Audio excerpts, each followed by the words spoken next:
Hello everybody, it's Anne from Anne's Stampin' Up. Welcome to another Stampin' Day here in Simcoe, Ontario, where I'm an independent Stampin' Up demonstrator. If you live in Canada and you don't have your own demonstrator, you can shop with me. You can reach me at stampsandtea@gmail.com, or my demonstrator website is stampsandtea.stampinup.net. Today, we're going to use this So Very Merry stamp set. Now this is not in any catalogue, it's an online only stamp set. The number is 162345 and I think it's about $25 to buy it. It's a great stamp set. It looks to me like it should be stained glass. Okay, just the way the pictures are and everything. It's beautiful. It colours nicely on vellum and it does a great job. The other thing we're going to use is this is from the September to December mini catalogue. It's a beautiful embossing folder. I think we might have used it before, and it's called Christmas Tidings. It's probably about less than $15 to buy for sure. So we're going to use those. We're also going to use some old circle dies called layering circles. So let's get started. Let me think what we're going to do. Okay, so we have a basic card base. It's very vanilla. It's 8.5 by 5.5, scored at 4 1/4. Now I've gone ahead and I've marked a line on the center of this. This piece, the top layer for the front of the card, which we're going to emboss, I'm going to mark so you'll see exactly what I did. I did exactly the same on this piece. Alright, so because it's 5.5, I know that I need a mark at 2 3/4 because I want it right in the center. So 2 3/4, top and bottom, and it's 4 1/4 across the short side, so that gives me 2 1/8. Top and bottom again, and I'm just going to draw a very light pencil line here. Now I'm hoping you can see me. Very light pencil line, and that's just because I want to get the exact center of the card and the top layer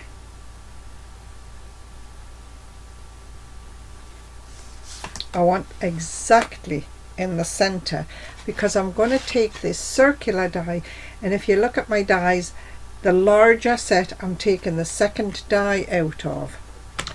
Now many years ago somebody told me if you get circular dies, put them on your grid paper and mark the top, the bottom and the sides, in case you ever need to cut out something in a specific spot. So that's what I've got here. And I've marked the center of my card, you see, and I'm going to line up the marks on my die with the marks on my cardstock, and that's going to put that circle right in the center of my cardstock. Alright, that's why I've done the same thing on the card front. Again, lined it up, marked the centers, line my marks on my die up on my cardstock, and that's going to put that circle, when I cut it out, right in the center of my card. So I'm just going to tape this die down to the center of the card, and we're going to cut this circle out first of all. Okay, I'll just be right back.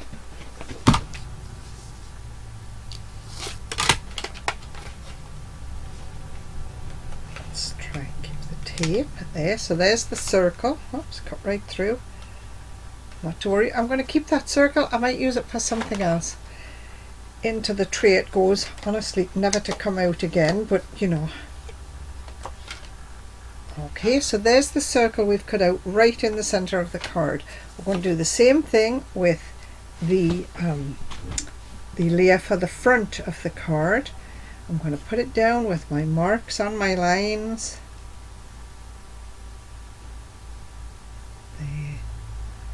There and there.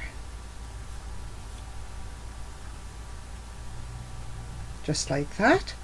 Okay, I'm going to run this through. Now when I run this through, I'm going to pop the center out, and then I'm going to put the front, this piece that I'm cutting out, the piece that's left after I cut the circle out, I'm going to put it into this embossing folder and emboss it.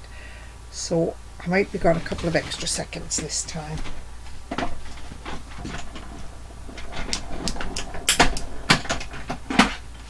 There. So there's my circle popped out. Take my die off carefully so I don't tear my card. Right back on the magnet.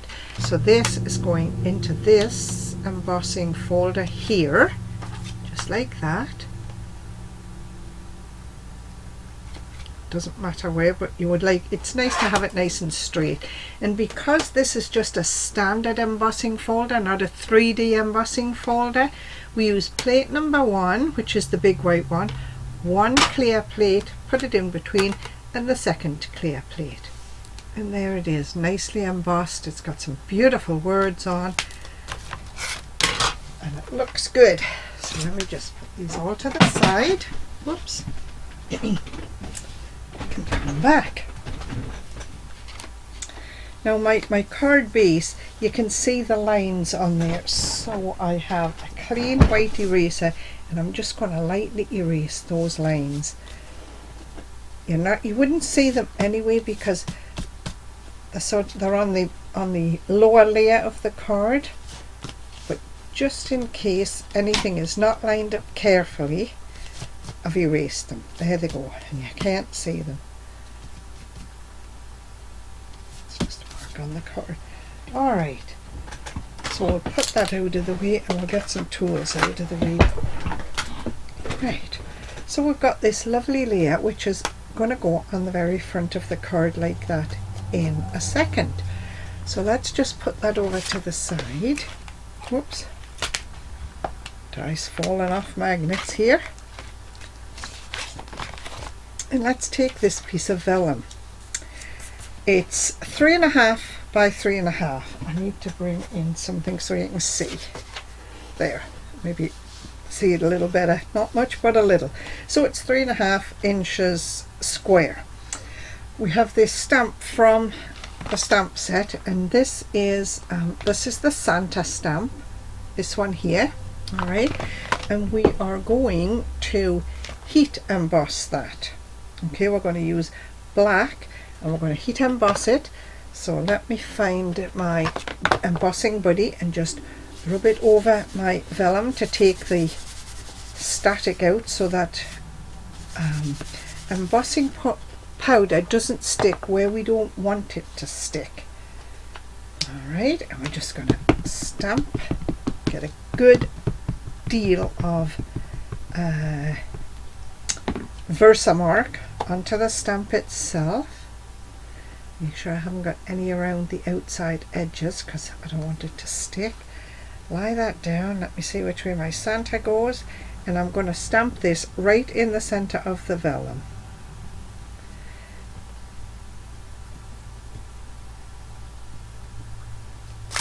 There, put him over there, and we'll take in the handy dandy piece of folded copy paper. We've got some black embossing powder here. I've got a spoon. I'm just going to sprinkle it all over my Versamarked image, my stamped image. Make sure I've got lots. I want to get it covered.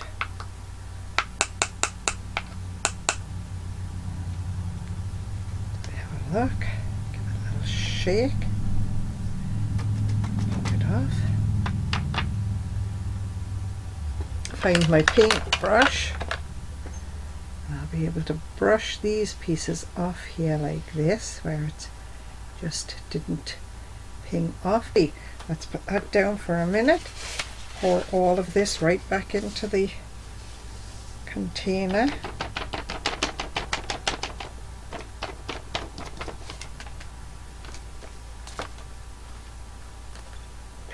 That, lid on the box.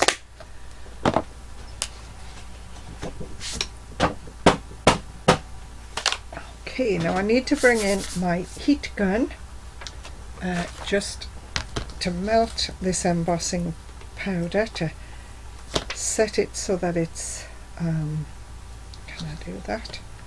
So that it goes shiny. Now when you do this, you'll have to excuse the noise for just a minute, but I will talk a little bit louder. When you do this, when you start, your embossing powder is dull. It's just like a powder on there, okay? But once you start to heat it, it starts to melt, and when it melts, it goes shiny. That's how you know it's melted, because it goes shiny. And I'm just working my way all over this embossed image, and I can see it's starting to go shiny around the circle on the outside.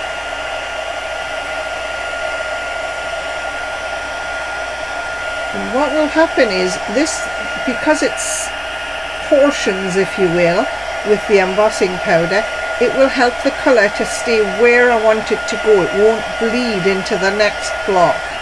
Let's have a little look. Right, let me put that there. So I've got this. Now I'm going to colour this, and I'm going to leave it sitting on this piece of cardstock because the colour tends to bleed through regular cardstock. I don't know if it bleeds through vellum or not, but we're not going to chance it either. So let me see what I've got. So I've got dark real red. What am I going to colour here? Just want to. There's no heat left there, so I'm going to start colouring.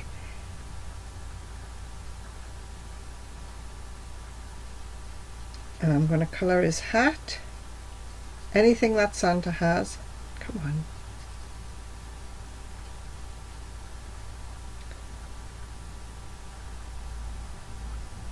And hopefully when I'm finished it looks a bit like stained glass. There, and he's got some on his coat here. There's a bit of his coat.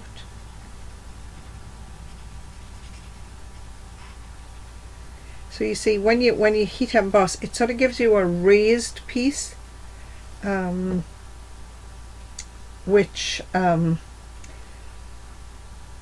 helps to keep the colour in the right spot. There's a little bit of red there. What else have I got? So that was dark real red. I'm going to colour his sack in dark crumb cake, I believe it is. Yep, dark crumb cake.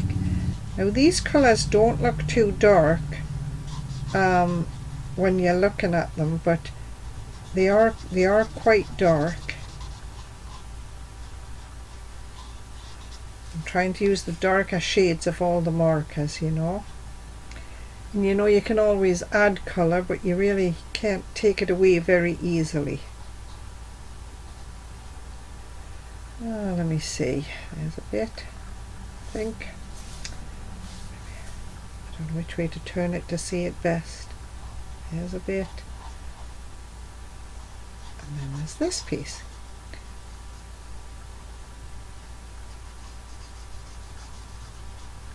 Got a bit of light pale pink for his, light petal pink for his face. Now this really doesn't show up at all, but it does put a little bit of colour in there, I can sort of see. But it's so light, it's barely noticeable. There. And then we've got this sort of stained glass part.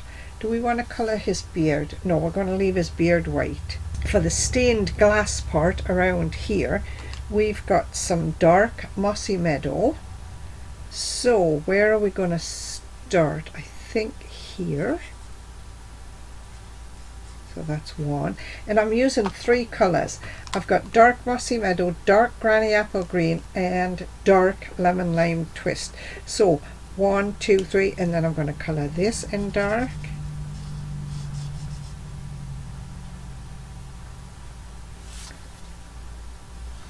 What is this? Dark mossy meadow. And for bigger sections like this, I really could use the brush tip. The next colour is dark granny apple green. So we'll go in here. And I love colouring this in after it's been embossed, because as I say, it gives you like a ridge around the section you're colouring. There. Got a little mistake in here, but never mind. Then we've got dark lemon lime twist, and we're going to colour this piece. And we're going to colour this piece. And then, because I made a mistake, but that gets a nice block of colour in there. And then we'll put a little bit of dark mossy meadow into this one. There. So that's it. That's all we're going to colour. We've left the fur on his hat, his beard, and his pom-pom. We've left that all white. Okay. Now I'm not going to cut this out or anything, but what I am going to do is start putting the card together. So these words all sort of go this way or this way, so you've got to make sure you've got your card going the right way. Okay, so this piece is going to be mounted on here, and I'm going to be using some foam adhesive strips. They're in the catalogue as well, foam adhesive strips. But first of all, I'm going to turn it face down. I'm going to put adhesive around my center piece, my coloured Santa, and I'm going to put it around the front of this colouring, the same side as I've coloured, because then I'm going to turn it over, and you see I can see where it's going to sit so that I've got an even border around. So that goes right around on the front of the piece of vellum. On the side you coloured. Right. Now I'm going to make sure I've got my words going the right way up and this going the right way up, so I'm turning both my hands at the same time. And yes, I'm working upside down, and I'm holding the edges and I'm trying to see the circle underneath. Right. And I've put tape adhesive all the way around the edges of the vellum, because this piece is embossed, and so that means it's not flat, so there'll be parts where the tape catches and parts where it won't catch. Right, so that's that. So this piece is going on the top of the card here like this, but first of all I'm going to stamp inside, just in case I make a mistake and I have to find a new piece of cardstock. Now, because this is going to close and you're going to see the vellum here, you need to figure out where you're going to stamp. So I'm going to take this stamp, and it says "'Tis the season to be jolly." I'm stamping it in Memento Black, and I'm going to put it right across the bottom corner, just like that. There. Did I get a mark? No, I didn't. Good. So you see, if I had made a mess of that, I would have had to find a new card, and that's why I stamped it first this time. I usually stamp onto a piece of something. So this piece is going on here like this, right on the top, all the way around. So I'm just taking these foam strips, I think they're about 10 inches long maybe, and I'm just going to go along the edge there. So I've got a piece like this with adhesive foam tape all the way around. There's nothing supporting the center of the card, so I'm going to take one more strip, cut it about in half, put that back on the thing for a minute, cut it in half again, so I've got like a quarter of a strip here, and I'm just going to put it to the outside of the circle, and this is just to give it some extra support, or some support. Going that way, and we're just going to peel this all off. It works just like dimensionals, except it's in long strips. We've got Santa sitting up the right way, we've got the words sitting up the right way. Let's put it on the card front the right way, and because it's 5.5 by 4 1/4, it is the full width and height of the card. So there it is. That's the card for today. That is lovely. That really worked well. I made my sample this morning in Parakeet Party. 2 lovely cards, my own design. If you want to copy and share, please do so. And if you sell your cards, remember to put the Stampin' Up Angel stamp on the back, which just says all the supplies used were Stampin' Up supplies. Thanks for watching, everybody. See you next week. Bye.